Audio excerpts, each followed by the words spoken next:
इस कार्यक्रम के पुण्यार्जक हैं श्री कंवरलाल जी महावीर प्रसाद जी, पाटनी, मदनगंज, किशनगढ़, राजस्थान।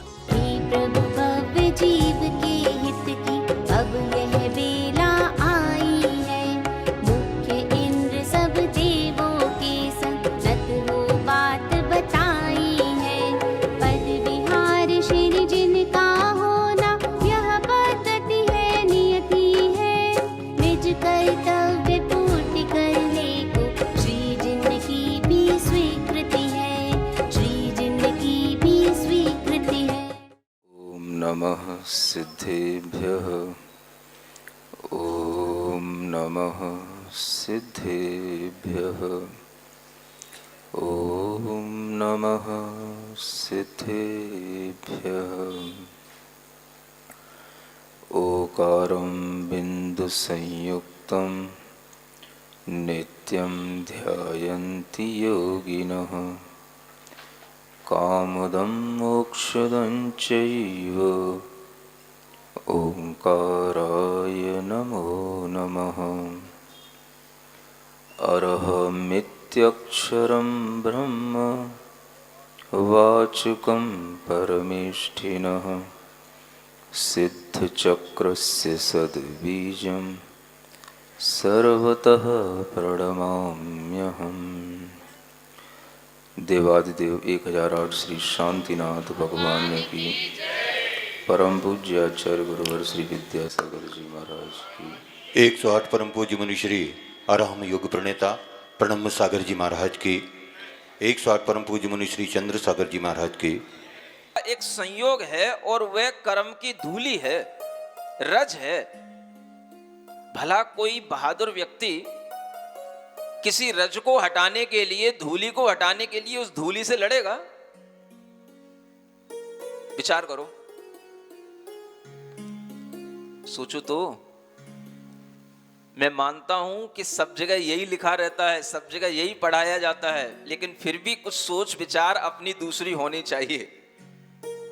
कोई बहादुर व्यक्ति क्या अपने शरीर पर पड़ी हुई धूली को हटाने के लिए उससे लड़ेगा? उसको मारने के लिए, नाश करने के लिए कोई तलवार चलाएगा कि उसको उसमें अपना शक्ति लगाने के लिए तत्पर होएगा? क्या करेगा? ये उसकी ज्ञानता कहलाएगी, ये उसकी बुद्धिमत्ता कहलाएगी, ये उसकी बहादुरी कहलाएगी? अगर आत्मा पे भी कर्म रज पड़ी हुई है, अगर आत्मा भी कर्म बंध से बंधी हुई है, तो उस कर्मों का नाश करने के लिए कुछ किया जाता है। ये आपकी भाषा हो सकती है, हमारी भाषा में नहीं आता ये बात। आपके माध्यम से बात हमें भी सुनने में आ सकती है, लेकिन आप हमारे माध्यम से ये बात भी सुनने की कोशिश करें कि भगवान किसी भी कर्म का नाश नहीं कर रहे हैं, क्योंकि उन्हें पता है जब भी हम किसी को मारने की कोशिश करेंगे तो हम अपनी ऊर्जा, अपना समय व्यर्थ करेंगे। वो कभी नहीं मरेगा और हम मरते रहेंगे। किसी को मारने से कभी कोई नहीं मरता। आपको लगता है वो मर गया, आपने उस पर वार कर दिया, उसके प्राण निकल गए, वो मर गया। मर नहीं गया, वो कल फिर जिंदा होकर के तुम्हारे सामने आएगा। वो कल फिर तुमको उसी तरह से मारेगा जैसे आज तुमने उसको मारा है। वो कल दूर नहीं है। किसी को भी जन्म लेकर के वृद्धि करने में 10-20 साल से ज्यादा नहीं लगते, और वो 20 साल के बाद, 15 साल के बाद आपके सामने फिर खड़ा हो जाएगा। आप समझ ही नहीं पाओगे। छोटा सा बेटा था, हमारे ही घर में जन्मा था, पड़ोस में जन्मा था, आज ये हमारा दुश्मन बन के कैसे खड़ा हो गया। कोई किसी को नहीं मार सकता। और जो लोग ये समझते हैं कि हमने उसको मार दिया, ये उनकी बहुत बड़ी भूल है, और हम उसको मार देंगे, ये उसकी और उससे बड़ी भूल है। कभी भी कोई भी जीव मर नहीं सकता, न कोई अजीव पदार्थ का नाश हो सकता। जिसकी सत्ता है उसकी सत्ता हमेशा से रही है और रहेगी। आप किसी का भी सत्यानाश कर नहीं सकते हो। सोच सकते हो इसका सत्यानाश हो जाए, इसका सत्यानाश हो जाए, लेकिन किसी की भी सत्ता का कभी भी नाश होता नहीं। ये सत्य बात है। आप सत्य का ही नाश करने पे तुले हो, इसलिए बोलते हो सत्यानाश हो जाए। बोलते हो कि नहीं? बोलो तो, तेरा सत्यानाश हो जाए। इस सत्य का नाश करते हो कि सत्ता का नाश करते हो? सत्ता का नाश तो हमने सुना है कि सत्ता का नाश हो गया, लेकिन तुम तो सत्यानाश करते हो, सत्य का ही नाश कर रहे हो। ये अटल सत्य है कि कोई किसी की सत्ता का नाश नहीं कर सकता, लेकिन फिर भी क्रोध में, आवेग में आकर के ऐसा भाव करता है आदमी कि मैं उसकी सत्ता का नाश कर दूंगा। उस सत्य का नाश कर रहा है वो। आप विचार करें कि कभी भी तीर्थंकर भगवान, कोई भी मुनि महाराज किसी भी कर्म का नाश करते हैं क्या? आज मेरे इन बातों को सुनकर के सारे जैन जगत के अंदर एक प्रश्न उत्पन्न हो सकता है कि महाराज सभी ग्रंथों में लिखे हुए सभी आचार्यों के वचनों पर एक क्वेश्चन मार्क तैयार कर रहे हैं, मुझे किसी की चिंता है ही नहीं। सत्य बोलने में कोई बात मुझे कभी भी बाधित करती ही नहीं। वह भाषा जो हमारे जद्दोजहद में हमारे दिमाग में चढ़ चुकी है, वो भाषा इतनी ज्यादा चढ़ चुकी है कि हम उसके आगे अब कुछ सोचना ही नहीं चाहते। कर्म का नाश, कर्म का विनाश, भगवान ने क्या किया? इतने कर्मों का नाश किया, इतने कर्मों का नाश किया। वो गिनती हम लगा रहे हैं। आप लगाओ, भगवान ने आपको छोड़ रखा है गिनती लगाने के लिए, क्योंकि ये आपका काम है। युद्ध करने के बाद युद्ध में कितने लोग मरे, करो गिनती, तुम लोग उनकी शवों की गिनती करते रहो। और ये गिनती करना तुम्हारा काम है।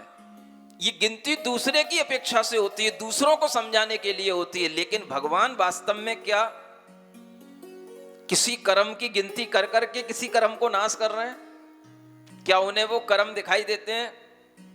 ये मोहनी कर्म है, इसको कैसे पकड़ूं, इसको कैसे ढूंढूं, इसको कैसे इस पर वार करूं, और उसी का नाश करने में वो आंखें बंद करके बस वो वही सोचते रहते हो कि ये मोहन का नाश करूं, ये ज्ञानावरण कर्म का नाश करूं, ये अंतराय कर्म का नाश करूं। और ऐसा नाश करते करते, सोचते सोचते कभी वो उसका नाश कर जाएंगे?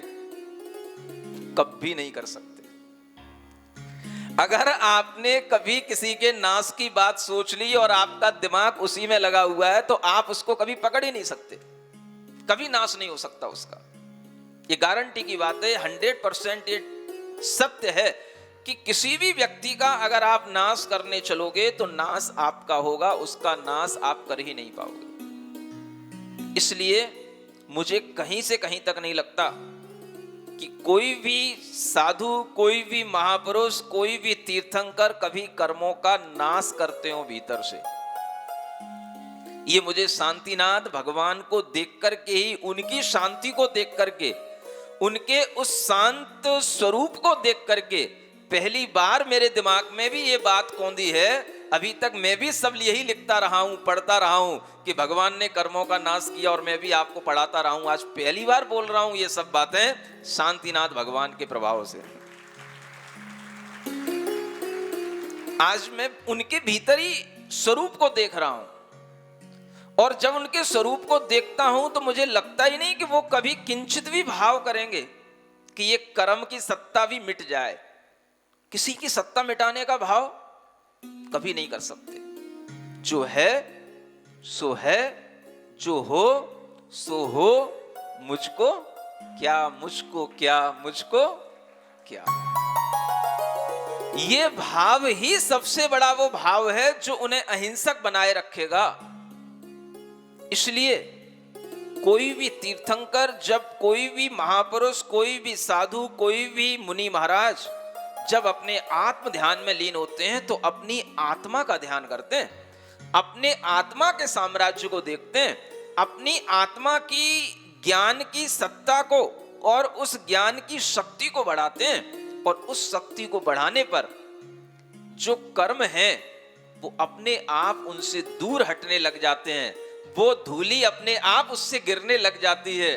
कहने में आ जाता है ये धूली इन्होंने झड़ा दी। उन्होंने काहे को झड़ा दी? झड़ गई वो तो। उन्होंने तो केवल अपनी चादर साफ की, उन्होंने तो केवल अपने पर ध्यान दिया। जब उन्होंने अपने पर ध्यान दिया, मोह का काम क्या है? मोह तो अपने आप गिर पड़ेगा, गिरना ही होगा उसको। तो कहने में आएगा जब वो गिर पड़ा, अरे इन्होंने इसको गिरा दिया। क्या भगवान किसी को गिराने की चेष्टा करेंगे? मैं कहता हूं कोई भी तीर्थंकर कभी अपनी आत्मा के एक भी कर्म को झड़ाने की, हिलाने की, हटाने की, नाश करने की कोई चेष्टा नहीं करते। ये पहली बार कह रहा हूं और आप लोगों के द्वारा ये पहली बार ही कहने में आ रहा है और आप लोग भी पहली बार ही सुन रहे होंगे। समझ में आ रहा है? कोई भी तीर्थंकर ये विचार कर ही नहीं सकते कि मेरे कर्मों का नाश हो। उन्हें तो सिर्फ अपने आत्मा का आनंद लेना है। जो होगा सो होता रहेगा, जो हो सो। अब कर्म गिर रहे हैं, मोड़ टूट रहा है, टूटे तो हमें क्या लेना देना? हम तो अपने आनंद में लीन हो रहे हैं, हम तो अपनी आत्मा का ध्यान कर रहे हैं, हम तो अपनी उपेक्षा चारित्र से अपने आप को देख रहे हैं। किसी को नाराजी हो जाए, कोई गिर पड़े तो गिर जाए, कोई मिट पड़े तो मिट जाए, हमें किसी से कोई मतलब नहीं। मेरे मन में किसी को भी नष्ट करने का भाव नहीं, चाहे वो चेतन हो चाहे अचेतन हो, क्योंकि दोनों प्रकार का संयम रखने को आचार्यों ने कहा और तीर्थंकरों ने खुद कहा। चेतन का भी कभी विनाश नहीं करना और अचेतन का भी कभी विनाश नहीं करना, ये दोनों पदार्थों का संयम रखा जाता है। कर्म को भी अगर हमने परद्रव्य के रूप में स्वीकार किया है, उन कर्म के बंधों को अगर हम धूली के बंधों की तरह समझें, तो उस बंध को भी जो हमारी आत्मा में है उनको मिटाने की जरूरत नहीं है। हमें अपनी आत्मा में लीन होने की जरूरत है। और जैसे जैसे आत्मा में आत्मा का उपयोग खुद लीन होता जाएगा, आत्मा अपने ज्ञान में, अपने स्वभाव में खुद लीन होती जाएगी, विभाव परिणति अपने आप गिरती जाएगी, टूटती जाएगी। फिर जो उसको गिनेगा वो कहेगा इतने विभाव परिणति वाले ये कर्म यहां गिर गए, यहां टूट गए, टूट गए, गिर गए या तोड़ दिए गए। तो फिर एक साहस के साथ कहा जाता है ये इन्होंने तोड़ दिए, ये इन्होंने गिरा दिए, ये इन्होंने मिटा दिए। कभी मिटाया जाता है क्या? जब कोई जीव क्षायिक सम्यक दर्शन प्राप्त करता है तो उसके 7 कर्मों का नाश हो जाता है। अनंतानुबंधी, क्रोध, मान, माया, लोभ, मिथ्या, सम्यक प्रकृति, इन 7 कर्मों का नाश हो गया। हमने कहा 7 कर्मों का नाश कर दिया।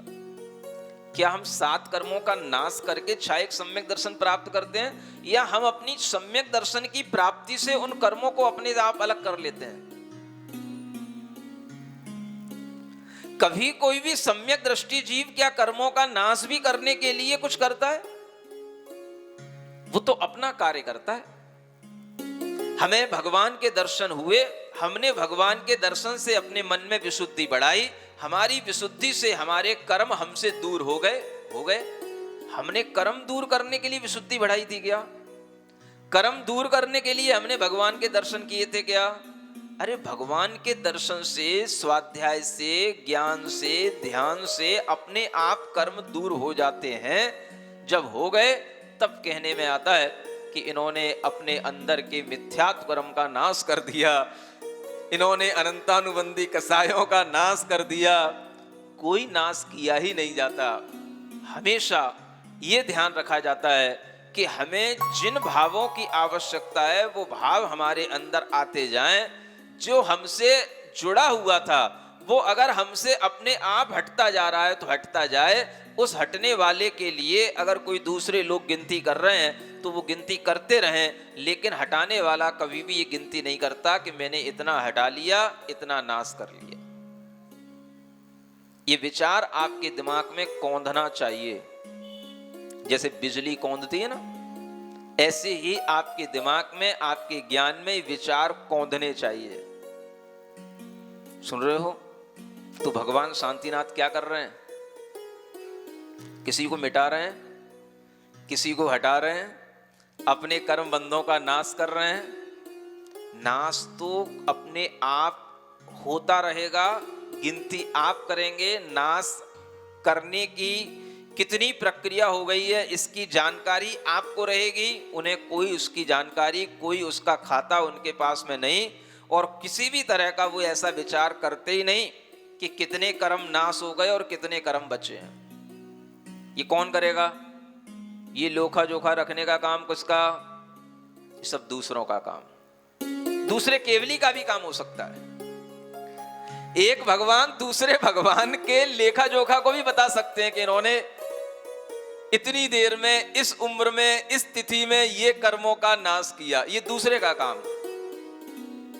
जो दूसरे की आत्मा को देखेगा वही दूसरे के लिए बताएगा, लेकिन जो अपनी आत्मा को देख रहा है वो सिर्फ अपनी आत्मा को देख रहा है, कर्म को वो देख ही नहीं रहा है।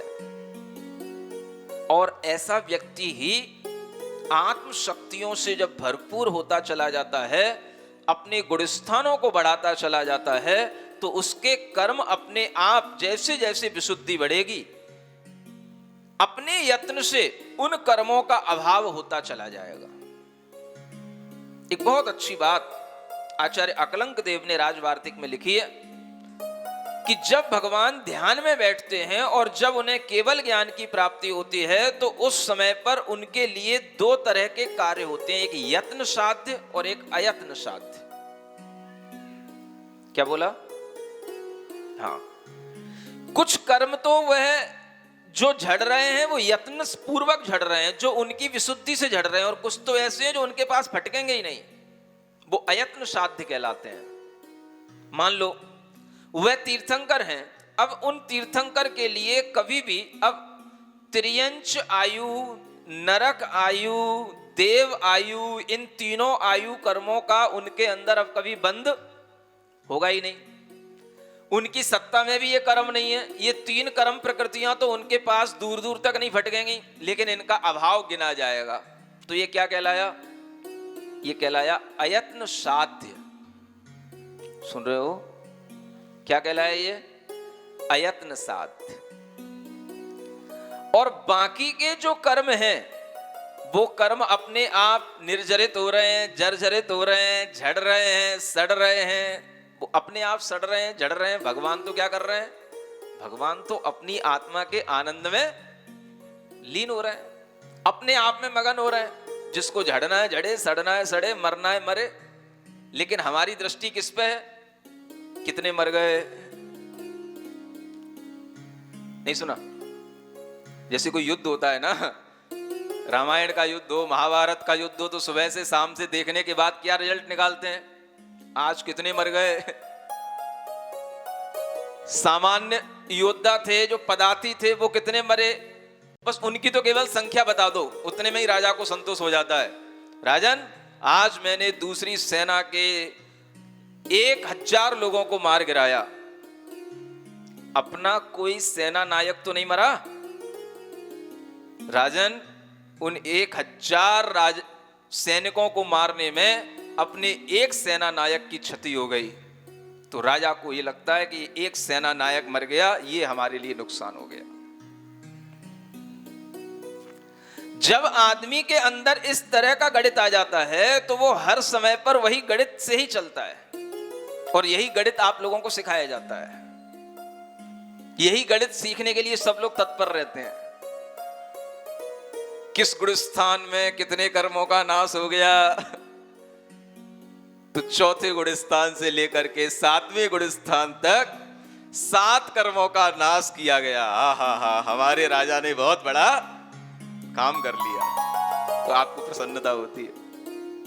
शायद सम्यक दर्शन प्राप्त कर लिया, उसकी विशुद्धि क्या है, उसकी प्रसन्नता नहीं है। प्रसन्नता किस बात की?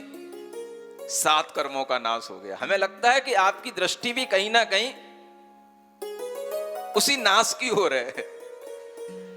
वह विनाश की ओर जाने वाली दृष्टि कभी भी आपकी आत्मा को आनंद दे नहीं सकती, जबकि वह हर राजा, हर मुनि राजा, वह क्या कर रहे हैं? वह केवल अपनी आत्मा के लिए पुरुषार्थ कर रहे हैं, और यत्न साध्य पुरुषार्थ किया जा रहा है।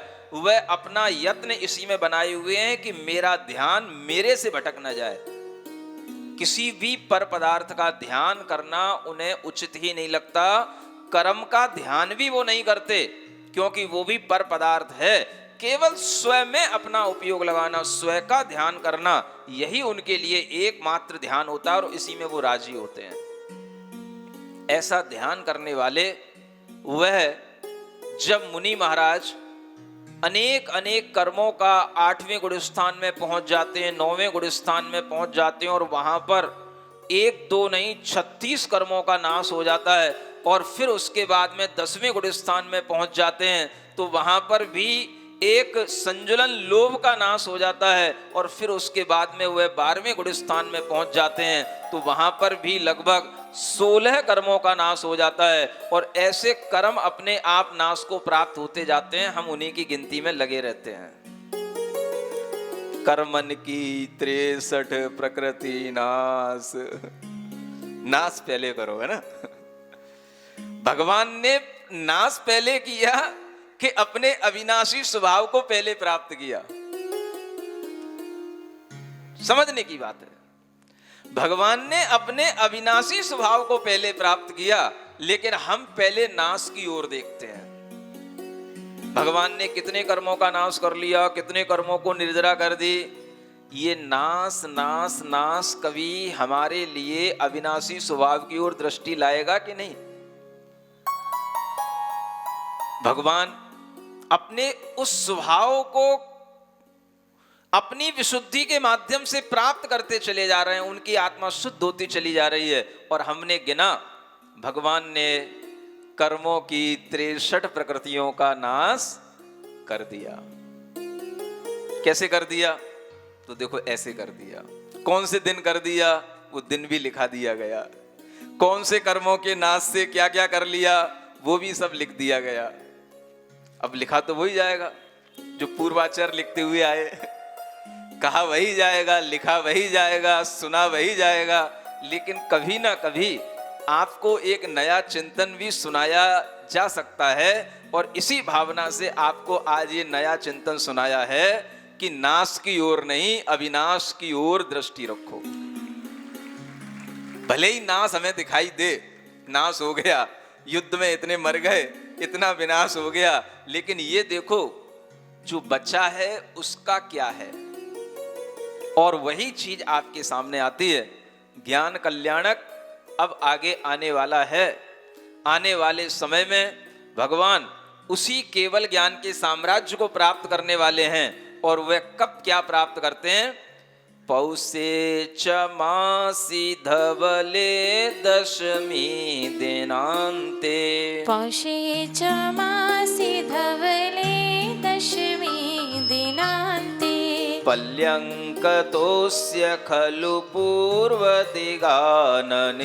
सह, पल्यङ्कतोऽस्य खलु पूर्वदिगानने सह, कैवल्यमापतु विभो समवस्थितस्य, कैवल्यमापतु विभोः समवस्थितस्य, छद्मस्थमाश्रितगते वर्षाणि षोडश, छद्मस्थमाश्रितगते वर्षाणि षोडश, पौष मास के शुक्ल पक्ष की 10वीं तिथि की थी वह शाम। पूर्व दिशा मुख करके बैठे पल्यंकासन योग विराम। जब छद्मस्थ काल के बीते 16 वर्ष शुभाशय से, तब पाए कैवल्य प्रभु जी ध्यान शुक्र शुभाशय से। उन भगवान ने ऐसी अविनाशी तत्व की साधना 1-2 वर्ष नहीं 16 वर्ष तक की।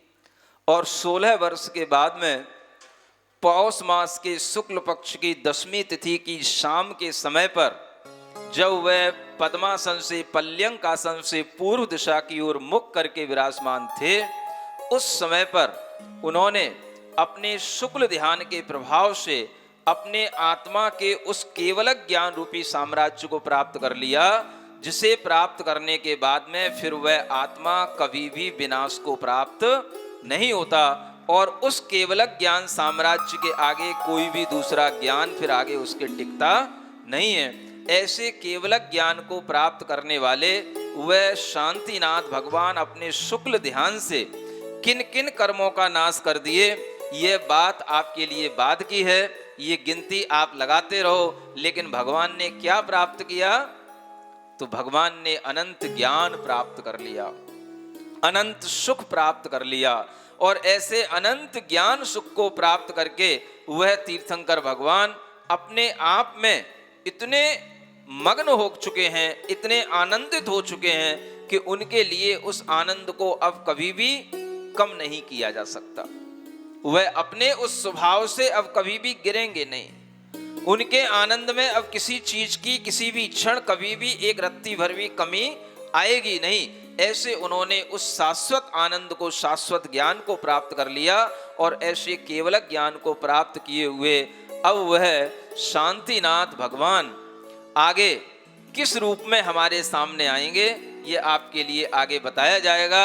क्योंकि केवल ज्ञान प्राप्त होने के बाद बहुत देर नहीं लगती, भगवान का समौसरण लगता है। और उस समौसरण में भगवान जब विराजमान होते हैं तब उनकी छटा, उनकी प्रभा, उनकी छवि और अधिक निराली हो जाती है। और इस तरह का वह दर्शन आपको भी भगवान का होगा जब आप देख पाएंगे कि शांतिनाथ भगवान को केवल ज्ञान होने के साथ साथ और क्या क्या वैभव की प्राप्ति हुई है। ऐसे शांतिनाथ भगवान आज के दिन आपके लिए यह केवल ज्ञान को प्राप्त हुए हैं। और उन भगवान का अब समोसरण लगेगा और उसमें 10 धर्मों की देशना भी होगी।